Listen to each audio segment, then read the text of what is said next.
आप सभी का हमारे YouTube चैनल पर, जिसका नाम है सौरभ क्लासेस। आज मैं बीए सेमेस्टर 1 जो एनईपी का नया सिलेबस है उसके एमजे 1 पेपर से स्मृतियाँ अथवा धर्मशास्त्र विषय लेकर उपस्थित हुआ हूँ। तो चलिए शुरू करते हैं। स्मृतियाँ, जिसे हम धर्मशास्त्र भी कहते हैं। धर्मशास्त्र को स्मृति भी कहा जाता है। इन प्राचीन कालीन स्मृतियों में राजधर्म एवं सामाजिक नियमों का उल्लेख है। इसके साथ साथ प्राचीन कालीन आर्थिक, धार्मिक एवं राजनीतिक जीवन से संबंधित जानकारियां भी इन स्मृतियों से प्राप्त होती है। दरअसल प्राचीन काल में धर्मशास्त्र या स्मृतियों में वर्णित नियमों को राज्य कार्य में लागू किया जाता था। नियमों को भंग करने वालों को स्मृति के अनुसार दंड दिया जाता था। वर्तमान भारत की दंड संहिता का मौलिक आधार स्मृतियां ही हैं। स्मृतियाँ अनेक प्रकार की हैं, जो निम्न हैं: मनुस्मृति, याज्ञवल्क्य, विष्णु, नारद, बृहस्पति, कात्यायन, पराशर, व्यास, देवल, शातातय स्मृतियाँ आदि। इनमें मनुस्मृति सबसे महत्वपूर्ण है। इसकी रचना 200 ईसा पूर्व से 200 ईस्वी के मध्य हुई। अन्य स्मृतियों की रचना गुप्त एवं गुप्तोत्तर काल में हुई हैं। इसके अलावा अन्य स्मृतियों में विष्णु, याज्ञवल्क्य और नारद स्मृतियों का महत्वपूर्ण स्थान है। इसमें से विष्णु स्मृति गद्य में है, जबकि मनु, याज्ञवल्क्य और नारद स्मृतियाँ पद में लिखी गई हैं। समय समय पर मौलिक स्मृतियों में और भी लेख जोड़े जाते रहे हैं। हम यहाँ 4 प्रमुख स्मृति, मनुस्मृति, विष्णु, याज्ञवल्क्य और नारद स्मृतियों की विस्तृत चर्चा कर रहे हैं, जो निम्नलिखित है। सबसे पहले हम प्रकाश डालेंगे मनुस्मृति पर। तो मनुस्मृति हिंदू विधि पर सबसे प्रमाणिक पुस्तक मनुस्मृति है। यह पुस्तक हिंदू विधि की आधारशिला थी और इसे ब्रिटिशों ने भी मान्यता दी। याज्ञवल्क्य और विष्णु स्मृति में मनुस्मृतियों का उल्लेख मिलते हैं। इसमें बताया गया है कि देश में कोई केंद्रीय सत्ता नहीं थी। देश कई राज्यों में बटा हुआ था। एक राज्य को राष्ट्र कहा जाता था। राष्ट्र के प्रमुख को राजा और जनता को प्रजा कहा जाता था। राष्ट्र स्वयं देशों, जनपदों या विषयों में बटा हुआ था। राजा के अधीन अन्य शासक सामंत कहलाते थे। ग्राम का मुखिया ग्रामीणी कहा जाता था और उसके ऊपर थे दशी, विशी, शातेश और सहस्प्रेश, जो क्रमशः 10, 20, 100 और 1000 ग्रामों के अधिकारी थे। ग्रामीणी को अनाज, पेय, ईंधन और सब्जी के रूप में पारिश्रमिक दिया जाता था। दशी, विंशी, शातेश और सहस्प्रेश के वेतन उनकी स्थिति के आधार पर निर्धारित किए जाते थे। राजा राज्य का प्रमुख था। वह जनता का रक्षक भी था। उसके बहुत से सेवक थे। वह एक परिषद से भी परामर्श लेता था, जिसका प्रमुख मुख्यामात्य कहलाता था। राजा निरंकुश नहीं था। लोगों को अपने मामले में पर्याप्त स्वायत्ता प्राप्त थी। राजा का कर्तव्य कानून बनाना न होकर कानून की रक्षा करना था। कानून के स्रोत वेद, धर्मशास्त्र, सील और आचार थे। किसी भी विशेष विषय पर संदेह होने पर एक विशारद सभा बुलाई जाती थी, जिसे परिषद कहा जाता था। परिषद का मत राजा को मान्य होता था। कुल, जाति, श्रेणी और जनपद को अपने कानून स्वयं बनाने की छूट थी। राजा का कर्तव्य उन कानूनों को मान्यता देना और उनको लागू करना था। मनुस्मृति में समाज को 2 मुख्य भागों में बांटा है: आर्य तथा अनार्य। अनार्यों को वास्तव में दस्यु, मलेच्छ कहा जाता था।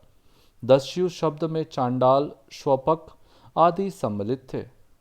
अनार्य देश में घूमते रहते थे और शमशान भूमि के निकट जंगलों तथा पहाड़ों में रहते थे। वे अपने साथ बहुत से गधे और कुत्ते भी रखते थे। रात के समय उन्हें गांव में आने की आज्ञा नहीं थी। दिन के समय वे जब आते थे तो उन्हें विशेष पोशाक पहननी पड़ती थी। अपराधियों को फांसी लगाने और शव उठाने का काम उनसे लिया जाता था। वे शिकार से जीवन निर्वाह करते थे। आर्य भी 2 भागों में विभक्त थे: द्विजाति तथा एक जाति। पहले भाग में ब्राह्मण तथा क्षत्रिय सम्मिलित थे। शूद्र एक जाति में आते थे। अंतरजातीय विवाह, पर पुरुष गमन और अनुपयुक्त स्त्रियों से विवाह के कारण मिश्रित जातियां भी अवश्य बन गई होंगी। लोगों का जीवन वर्णाश्रम धर्म पर आधारित था। ब्राह्मणों को समाज में सर्वोच्च स्थान प्राप्त था। क्षत्रिय का मुख्य कार्य युद्ध करना और देश की रक्षा करना, वैश्य वाणिज्य व्यापार का तथा शूद्रों का मुख्य पेशा ब्राह्मण क्षत्रिय वैश्यों की सेवा करना था। मनुस्मृति में स्त्रियों को आदरणीय स्थान प्राप्त नहीं था, उन्हें वेदों के अध्ययन की अनुमति नहीं थी। मनु ने 4 आश्रम बताए: ब्रह्मचर्य, गृहस्थ, वानप्रस्थ और सन्यासी।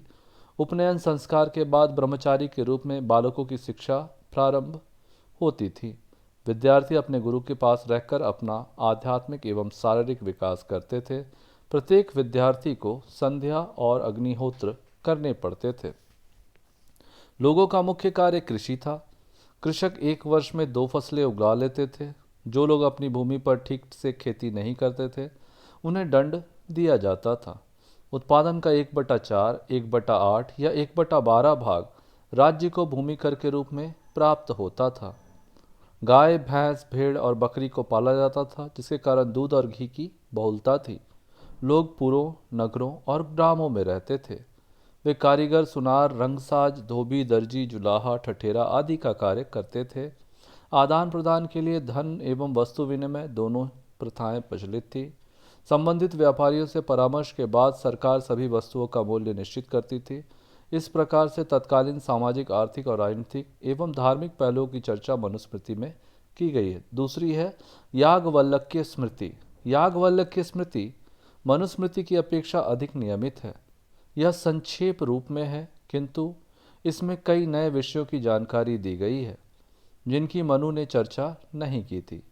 मनु ने केवल 2 परीक्षाओं का ही उल्लेख किया है, लेकिन याज्ञवल्क्य स्मृति में 5 विभिन्न परीक्षाओं का विस्तृत वर्णन किया गया है।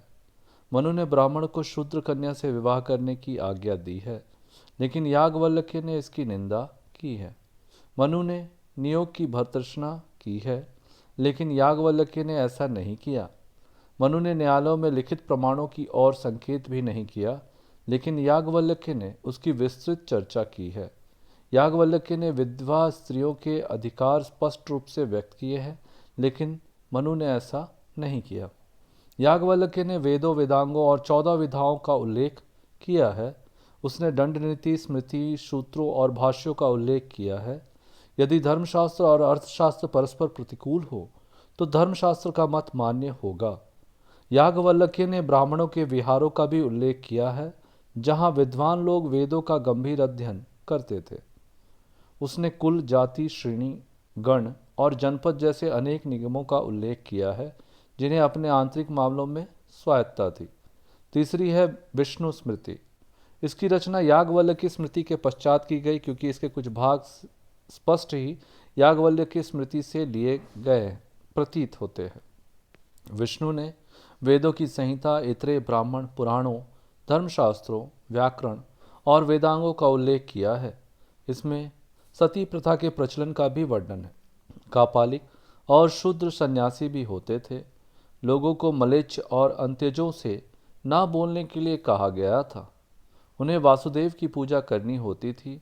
जब राजा प्रजा को उपहार देता था तो उन उपहारों की सूची चमड़े या तांबे की पट्टी पर बनाई जाती थी। उस पर राजा की मुहर भी लगानी आवश्यक थी। विष्णु ने यव, कृष्णाल, माशा, अक्षार्थ, सुवर्ण, निष्क और धर्ण सिक्कों का उल्लेख किया है। चौथी है हमारी नारद स्मृति। नारद स्मृति की रचना भी मनुस्मृति के बाद हुई थी। दोनों पुस्तकों में कई श्लोक एक जैसे और दोनों का विषय क्रम भी एक जैसा है। याज्ञवल्क्य ने 5 परीक्षाओं का वर्णन किया है, लेकिन नारद ने 2 और जोड़ दी। मनु नियोग और स्त्रियों के पुनर्विवाह के विरुद्ध थे, लेकिन नारद के विचार ऐसे नहीं थे। उसने 15 प्रकार के दासों का उल्लेख किया है, लेकिन मनु ने केवल 7 का ही उल्लेख किया था। नारद ने विधवा स्त्री को अपने पति की संपत्ति उत्तराधिकार में प्राप्त करने का अधिकार नहीं दिया। नारद द्वारा उल्लिखित सिक्के दिनार, पण और कशारपण थे। नारद ने प्रशिक्षण के कुछ नियम भी निर्धारित किए। जो विद्यार्थी शिक्षा पूर्ण करने से पहले भाग जाए, उन्हें दंड दिया जाता था। साझेदारी के आधार पर व्यापार किया जा सकता था। साझेदारों के लाभ या हानि को उनकी पूंजी के अनुपात में बांटा जाता था। कुल, श्रेणी, गण, युग, व्रत आदि निगमों का भी उल्लेख है। ये निगम अपने नियम स्वयं बनाते थे और राजा का कर्तव्य उन नियमों को लागू करना था। अंततः अब हम इसका निष्कर्ष देखेंगे। इस प्रकार उपरोक्त अध्ययनों से यह स्पष्ट होता है कि स्मृतियाँ या धर्मशास्त्रों का महत्व प्राचीन कालीन इतिहास में काफ़ी महत्वपूर्ण है। इन स्मृतियों की रचना विभिन्न महर्षियों के नाम पर की गई तथा मनुस्मृति सबसे प्राचीन और प्रामाणिक स्मृति मानी जाती है, क्योंकि बाकी स्मृतियों में मनुस्मृति से अनेक अंश लिए गए हैं। कई स्थानों पर स्मृतियों में अनेक नवीन तथ्यों को उजागर किया गया है। कुल मिलाकर देखें तो हम पाते हैं कि स्मृतियाँ प्राचीन इतिहास एवं दंड विधान आदि पर हमारे ज्ञान का वर्धन करती हैं। इस प्रकार से हमारा यह विषय यहीं समाप्त होता है। आज के लिए इतना ही। धन्यवाद।